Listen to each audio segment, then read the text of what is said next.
যুব টাইগাররা আবারও বুঝিয়ে দিল বিশ্বের সবচেয়ে বড় মঞ্চে সাহস আর আত্মবিশ্বাস কতটা। এবারও তার ব্যতিক্রম হয়নি। দক্ষিণ আফ্রিকায় অনুষ্ঠিত অনূর্ধ্ব-19 বিশ্বকাপে যুক্তরাষ্ট্রকে 121 রানের বড় ব্যবধানে হারিয়ে সুপার 6 নিশ্চিত করেছে বাংলাদেশ। এই গ্রুপে দ্বিতীয় স্থান নিয়ে আত্মবিশ্বাসের সঙ্গে পরের ধাপে পা রাখলেন শিবলি রাব্বিরা।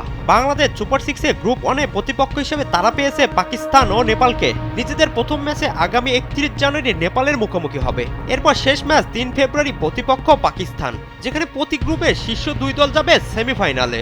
দ্বিতীয় গ্রুপে আছেন ভারত, আয়ারল্যান্ড ও নিউজিল্যান্ড।